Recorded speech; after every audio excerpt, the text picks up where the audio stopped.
Screen share हो रही है? बोलिए। Yes sir.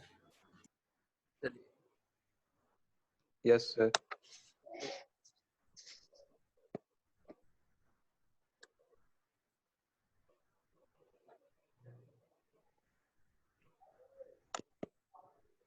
ये बता दिया था ये क्वेश्चन, और ये वाइल वाला भी बता दिया था ना कल।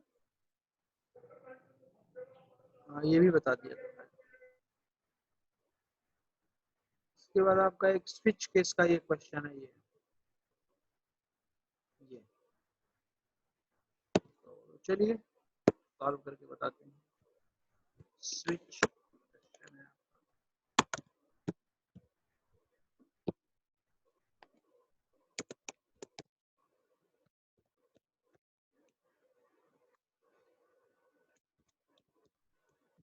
स्क्रीन शेयर हो रही है ना? बोलिए। Sir. Yes sir. C is equal to A plus B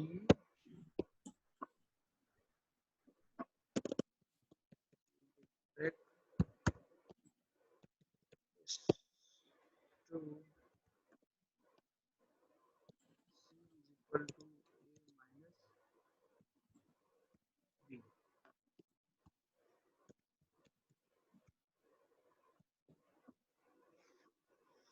चलिए, अगर हमको ये आपका प्रोग्राम दिया गया है,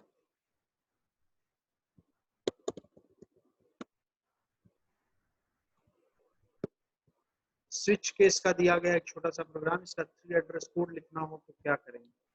पहले आप बताइए इसमें प्रोग्राम का एग्जीक्यूशन कैसे होगा।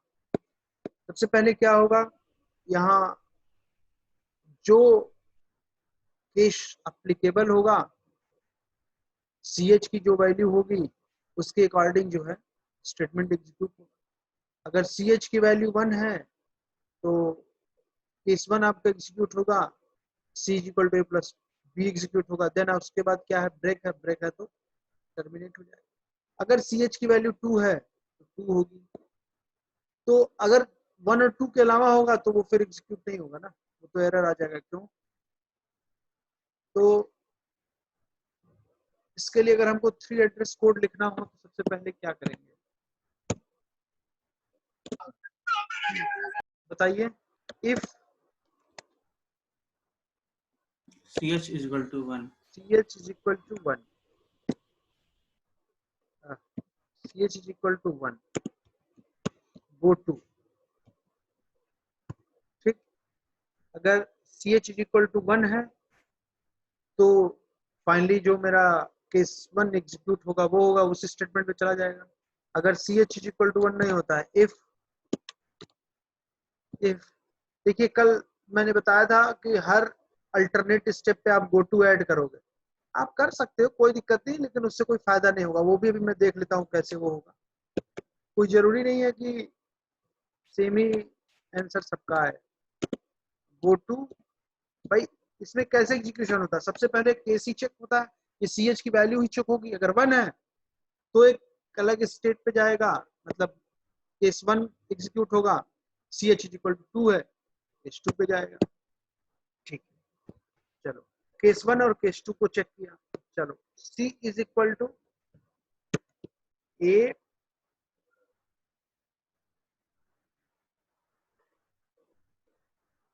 Plus C is equal to A plus B, ठीक। देन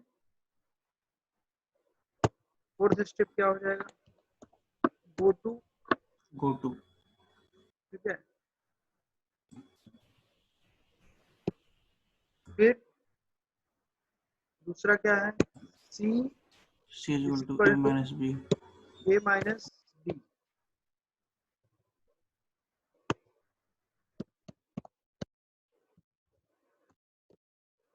गो टू, और देन क्या हो रहा है, आप बताइए।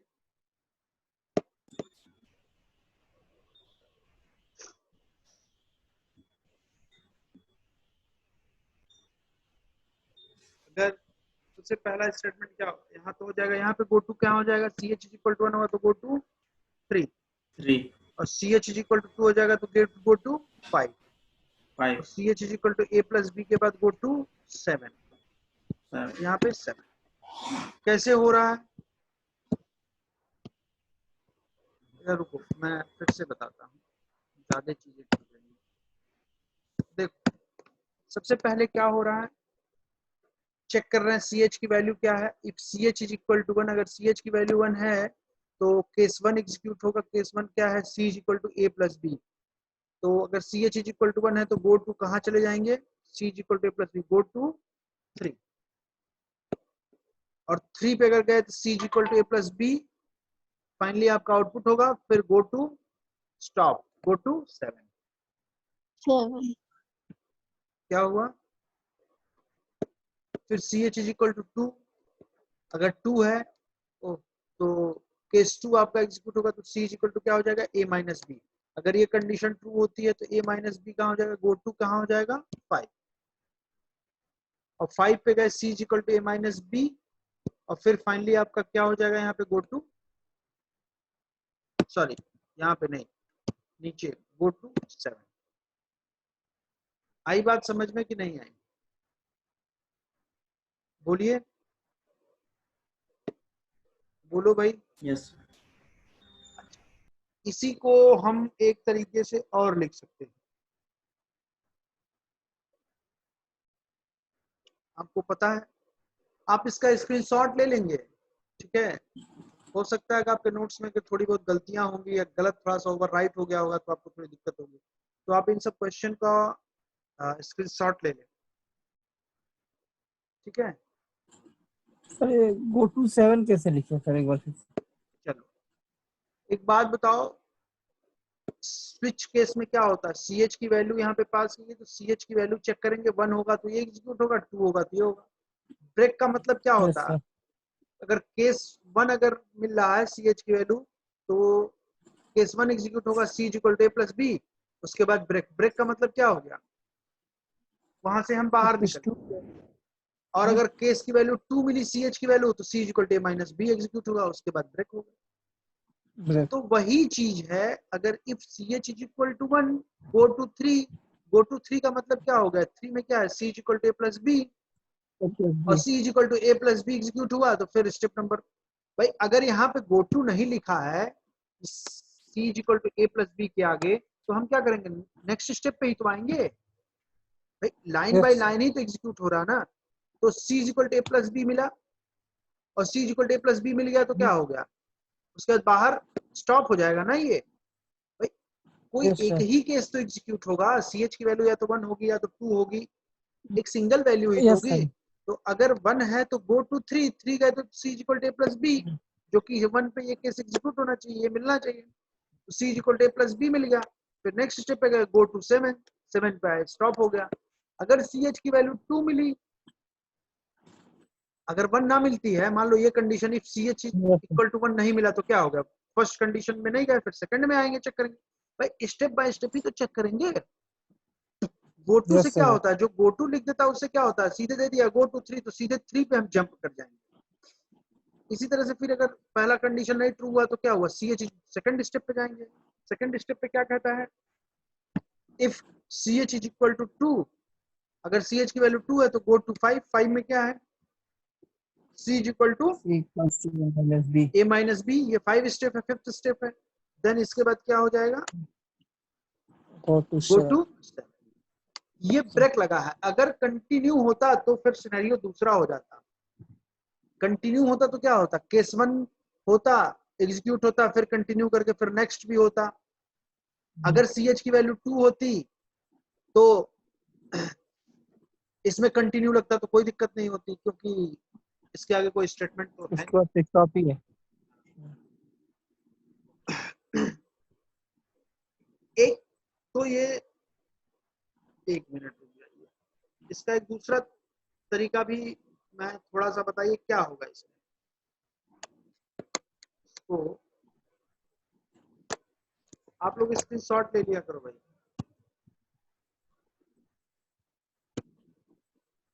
चलो सेकंड, इसी क्वेश्चन को दूसरे तरीके से अगर किया जाए तो क्या हो जाएगा?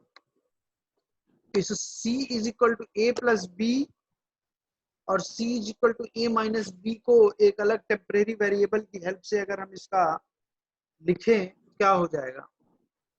यहाँ पे क्या हो जाएगा? पहला दो स्टेटमेंट तो वही होगा, यहाँ पे क्या हो जाएगा? t1 is equal to a plus B और फिर c is equal to t1, ठीक। और इसी तरह से फिर 6 में ये जो स्टेटमेंट है ना, इनको 3 एड्रेस कोड में लिख दिया। तो यहाँ पे हो गया, वहाँ t1 यूज हुआ था, यहाँ t2 हो गया, एंड देन यहाँ पे क्या हो जाएगा? c यहाँ पे भी था क्या? Yes sir, c is C है। इक्वल टू t2 हो जाएगा क्या? ठीक है, तो ये भी चेंज हो जाएगा। इसके बाद गो टू स्टेप 3 हो गया, अदरवाइज गो टू स्टेप यहाँ क्या हो जाएगा? 9, और यहाँ पे गो टू 5 ना हो कि गो टू 6 हो, और यहाँ पे भी क्या हो गया? Go to 9।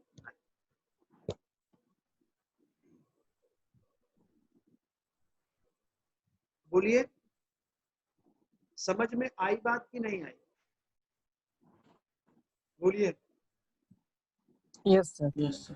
सिंपल है, जैसे जैसे कंडीशन का एग्जीक्यूशन जैसे जैसे होता है उसी को हम इस तरीके से लिखते हैं, ठीक है। अल्टरनेट गो टू की तरह भी कर सकते हैं। तो थोड़ा सा दूसरा हो जाएगा, उस तरह लिखोगे तो क्या हो जाएगा? इफ ch इज इक्वल टू 1 तो गो टू, इसके बाद तब आप क्या करोगे? अल्टरनेट करो, तो इसको छोड़ के यहाँ नीचे गो टू लिखो। कैसे लिखोगे? अगर ch इज इक्वल टू 1 है, ट्रू है, तो गो टू तो यहाँ पे रहेगा ही रहेगा, क्योंकि जब ट्रू होगा तो कहीं ना कहीं जाएगा ही जाएगा। चलो एक तरीके से और देखते हैं, इसका आप स्क्रीनशॉट दोनों का ले लें, फिर हम बताते हैं अल्टरनेट के तरीके से अगर करते हैं। गो टू 3, बताइए यहाँ पे ch1 और ch2 के बीच में अगर गो टू लगाएंगे तो क्या होगा? अगर सपोज यहाँ पे ना करते हुए यहाँ पे अगर आप गो टू लिखोगे तो थोड़ी सी प्रॉब्लम आएगी कि अगर ch इज इक्वल टू 1 है तो गो टू 3, थर्ड स्टेप पे गए, ये आपका एग्जीक्यूट हुआ गो टू। अदरवाइज अगर ये कंडीशन ट्रू नहीं होती है तो सीधे स्टॉप पे तो जाएंगे नहीं, क्योंकि मान लो फिर आगे कंडीशन हो ch इज इक्वल टू 2 हो, फेज 2 पे चले जाएंगे सर। तो वही हुआ, गो टू 2 कर लो, गो टू सॉरी 3 कर लो, यहाँ पे हो जाएगा गो टू 4 हो जाएगा। समझे बात को? If ch is equal to 1 go to 4, c is equal to a plus B. अगर ये कंडीशन ट्रू नहीं होती है तो गो टू 3, गो टू 3 का मतलब क्या होगा? If ch is equal to 2। तो बात वही है, देखो आप ऑटोमेटिकली भी तो वही होगा। अगर ये कंडीशन ट्रू नहीं होती है पहली वाली, ch is equal to 1 next अगर नहीं लाइन ट्रू में होगा चला तो जाएगा। ऑटोमेटिकली नेक्स्ट पे आ जाएगा। जैसे कल मैंने बताया था ना, स्टॉप के पहले भी एक गो टू लगाने के लिए, कल मैंने बताया था ना, यस वैसे भी कर सकते यस। हैं। और इसमें क्या हुआ, एक अलग स्टेप लगा दिया गो टू 3, फिर वही 3 पे जा, बातें दोनों में सेम ही। तो ये हो जाएगा आपका go to ch is equal to 2, then go to step 6 and this is go to 8। अब हो गया ठीक है सर। प्लीज जी, अब आप संतुष्ट हैं? बोलिए। Yes sir. ठीक है, आई थिंक काफी कुछ इसमें समझ में आपको आ ही गया होगा, इजी भी था। किसी को कोई समस्या हो तो बताएं, कल भी बताया था, परसों भी पढ़ाया था, उसमें कहीं भी किसी को कोई समस्या हो तो बताएं, ठीक है।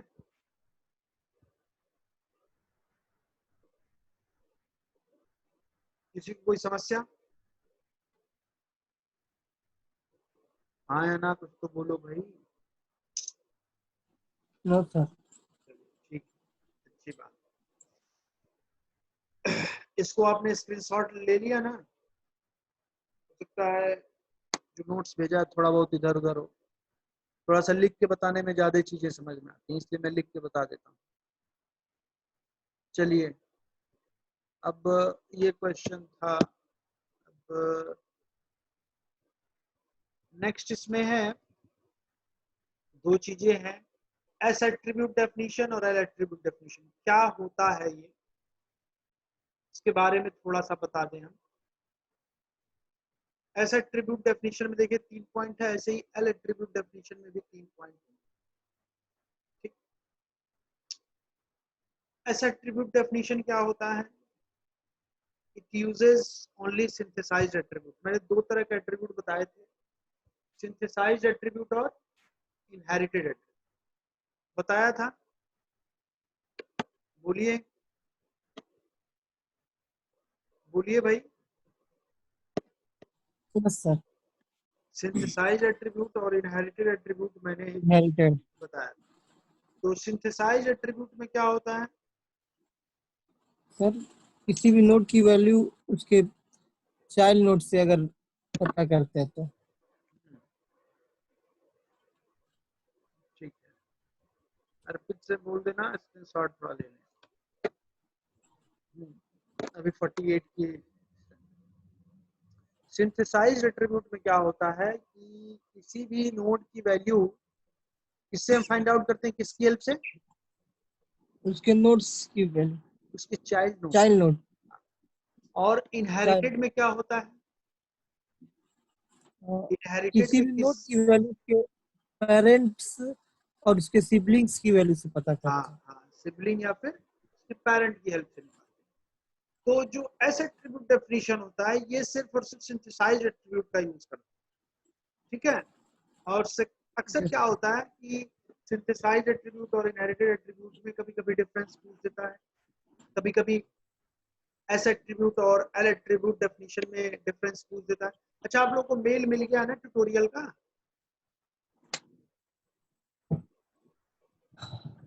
चलो पहले इसको देख लें फिर ट्यूटोरियल के बारे में बात करें। सेकंड क्या लिखा है?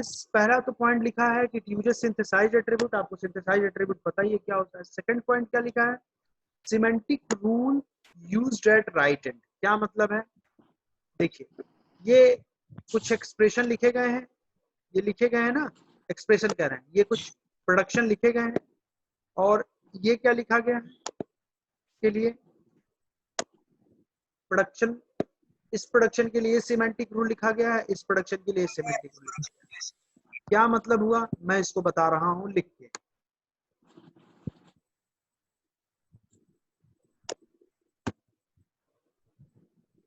अगर लिखा गया हो E tends to E plus T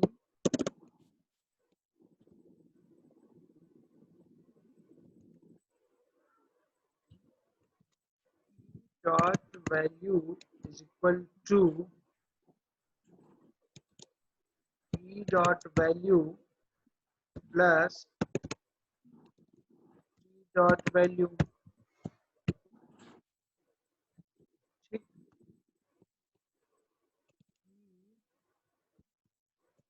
tends to T।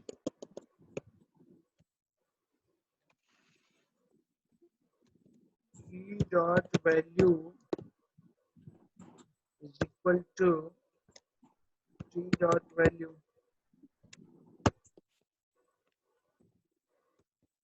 T tends to T asterisk F।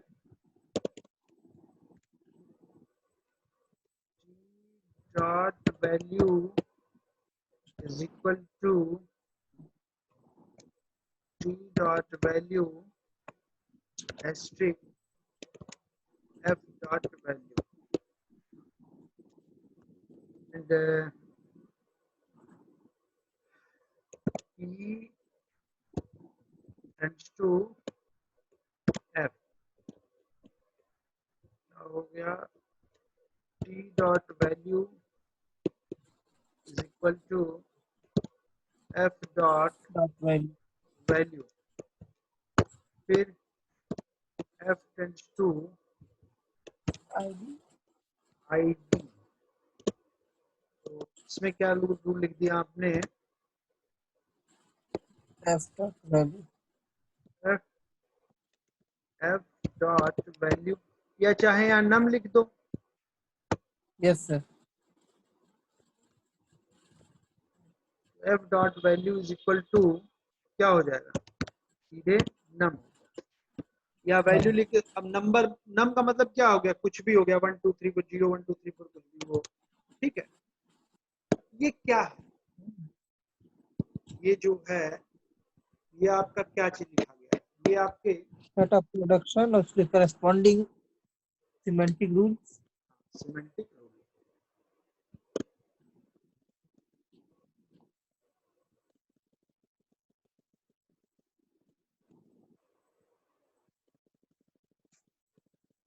ठीक है, तो आप देखो ये प्रोडक्शन है, इसके करस्पॉन्डिंग ये सिमेंटिक रूल। जो इसमें सेकंड पॉइंट कहा जा रहा है, देखिए क्या कहा जा रहा है, जो इसमें कहा जा रहा है सेकंड पॉइंट, उसको समझाने के लिए मैंने लिखा है वो, semantic rule used eight right. मतलब क्या है, देखिए सिमेंटिक रूल हमेशा देखिए सबसे राइट एंड पे लिखा गया, नहीं लिखा गया, इस प्रोडक्शन के भी देखिए राइट एंड पे लिखा गया है, लिखा गया नहीं लिखा गया, इसमें भी यस देखिए सर राइट एंड पे लिखा गया है, इसमें भी देखिए राइट एंड पे लिखा गया है, इस पे भी राइट एंड पे लिखा गया है, और इस पे भी राइट एंड। मतलब जो सिमेंटिक रूल है प्रोडक्शन के बाद लास्ट में राइट एंड पे लिखा जाता है, इसमें सिंथेसाइजर। ठीक है,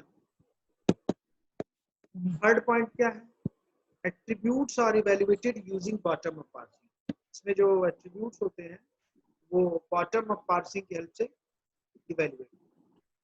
ठीक, ये 3 पॉइंट है, इन तीनों पॉइंट के करस्पॉन्डिंग हम एल एट्रीब्यूट में पढ़ेंगे क्या होता है डिफरेंस। आपका एस एट्रीब्यूट में हमेशा सिंथेसाइज एट्रीब्यूट यूज होता था, उसी तरह से एल एट्रीब्यूट डेफिनेशन में देखिए क्या यूज होता है, ये यूज करता है, it uses both synthesized attribute and inherited attribute, but an inherited attribute restricted to only left sibling and parent। S attribute में क्या होता था, सिर्फ और सिर्फ सिंथेसाइज एट्रीब्यूट काम यूज। एल एट्रीब्यूट में क्या है, सिंथेसाइज एट्रीब्यूट भी यूज करते हैं, इनहेरिटेड एट्रीब्यूट भी यूज करते हैं, बट इनहेरिटेड एट्रीब्यूट में एक कंडीशन लग जाती है। वैसे नॉर्मली इनहेरिटेड एट्रीब्यूट की डेफिनेशन क्या होती है, किसी भी नोड की वैल्यू उसकी सिबलिंग या फिर पेरेंट के नोड के हेल्प से अगर हम फाइंड आउट करें। अब सिबलिंग राइट में भी हो सकते हैं, लेफ्ट में भी हो सकते हैं, सिर्फ राइट में भी हो सकते हैं, सिर्फ लेफ्ट में भी हो सकते हैं, दोनों साइड भी सिबलिंग हो सकते हैं। हो सकते हैं कि नहीं हो सकते हैं? हो सकते हैं। हो सकते हैं। तो यहाँ पे हम सिंथेसाइज तो यूज करते हैं एट्रीब्यूट डेफिनेशन में, बट इनहेरिटेड भी यूज करते हैं, बट एक कंडीशन होती है कि हमेशा देखिए restricted to only left sibling and parent. Parent तो यूज करते हैं पेरेंट नोड का, वो तो ठीक है, बट सिबलिंग के साथ क्या कंडीशन है, you have to use only left sibling. ठीक है, सिर्फ और सिर्फ लेफ्ट सिबलिंग यूज कर सकते, राइट सिबलिंग नहीं यूज कर सकते, ये एक कंडीशन है। आई बात समझ में? पहला पॉइंट क्लियर हुआ? बोलिए। Yes sir yes sir 50 students,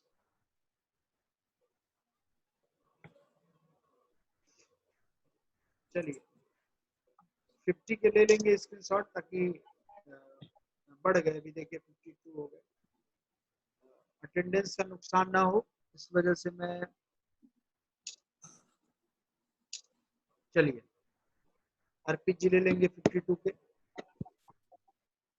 चलिए, तो ये पॉइंट क्लियर हो गया ना कि ओनली लेफ्ट सिबलिंग का क्या मतलब है। लो जी 55 हो गए, अटेंडेंस की बात होती तो सब आ जाते हैं।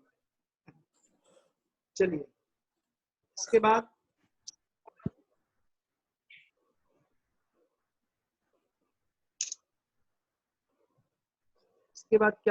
क्या चीजें हैं, next point, semantic rules can be placed anywhere at right angle. क्या लिखा है? Semantic rules can be placed anywhere on right side of production. Anywhere of right side of production का क्या मतलब है बताइए? उसमें आपका क्या था? उसमें आपका था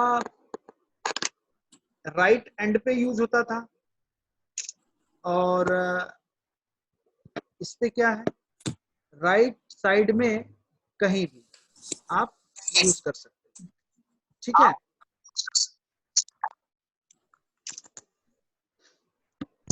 क्या मतलब हुआ ये देखिए, इसमें आप देखिए, आप कहीं भी जो सिमेंटिक रूल्स हैं हमेशा आप कहाँ पे यूज कर रहे हो? राइट एंड पे कर रहे हो। ये था आपका एस एट्रीब्यूट में। एल एट्रीब्यूट में क्या है? ये जो रूल है ये आप कहीं भी यूज कर सकते हो। सपोज आप यहाँ यूज कर लीजिए,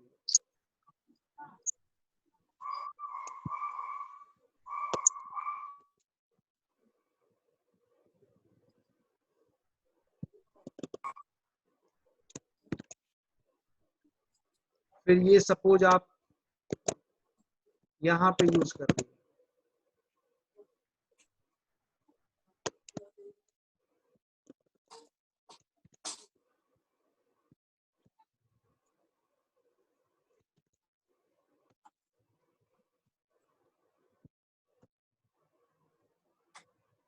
ये सपोज आपने इस रूल को आपने यहाँ पे यूज कर लिया। देखिए आप क्या कर रहे हैं, इस प्रोडक्शन को देखिए, इन सारे प्रोडक्शन को और उसके करस्पॉन्डिंग उसके सिमेंटिक रूल्स को। तो क्या है इसमें? E tends to E plus T था, तो अब तक जब आप एस एट्रीब्यूट डेफिनेशन पढ़ रहे थे तो जितने सिमेंटिक रूल थे वो एकदम राइट एंड पे थे। बट यहाँ पे क्या कंडीशन है कि प्रोडक्शन के राइट साइड में हम सिमेंटिक रूल को कहीं भी लिख सकते हैं, तो वो होता है एल एट्रीब्यूट डेफिनेशन। यहाँ पे देखिए E प्लस प्लस के बाद और T के पहले हमने सिमेंटिक रूल लिख दिया। यहाँ पे क्या है? स्टार्टिंग में ही लिख दिया, देखिए स्टार्टिंग में सिमेंटिक रूल लिख दिया। यहाँ पे क्या है? T के बाद लिख दिया। इसमें क्या है? चलो इन दोनों में हमने राइट एंड पे लिखा। मतलब क्या है? आपका जो एस एट्रीब्यूट डेफिनेशन था उसमें क्या था? एक रेस्ट्रिक्शन था कि सॉरी एक कंडीशन थी कि कहीं भी प्रोडक्शन के राइट साइड में राइट एंड पे लिखेंगे हमेशा semantic rule. But L attribute में ऐसा कुछ भी नहीं है, कहीं भी आप लिख सकते हो, बस वो प्रोडक्शन के राइट साइड में होना चाहिए। ठीक है ना? Semantic rules can be placed anywhere on right side of production. आई बात समझ में कि नहीं है? लास्ट पॉइंट क्या है? Attributes are evaluated by traversing the parsing DFA from left to right. ठीक है? चलिए, ये दोनों हो गए आपके एस एट्रीब्यूट डेफिनेशन और एल एट्रीब्यूट डेफिनेशन। इसके बाद ये देखिए call by value and call by reference आप पढ़े हुए हैं, ऑलरेडी पढ़े हुए हैं। बोलिए, कोई बोलता ही नहीं। Hello hello hello. Yes sir. S attribute और सॉरी आप call by value call by reference आप ऑलरेडी पढ़े हुए हो, उसको Yes, आप खुद से पढ़ लेंगे। ठीक है? कोई समस्या होगी तो हमसे पूछ लेंगे। आई थिंक ये यूनिट भी लगभग ऑलमोस्ट कंप्लीट ही है। मैं देखता हूँ अगर कोई टॉपिक छूटा होगा तो मैं उसको कवर कर लूँगा। ठीक है? वैसे ऑलमोस्ट ये कंप्लीट ही हो गया। हो सकता है छोटा मोटा छोटी मोटी चीजें बची हो, तो वो कोई बहुत ज्यादा एग्जाम के पॉइंट ऑफ व्यू से इम्पोर्टेंट भी नहीं है, और देख लेते हैं, अगर होगा तो मैं उसको बता दूंगा। ठीक है? Okay sir. और दूसरी चीज क्या है कि आपको असाइनमेंट दिए जा चुके हैं।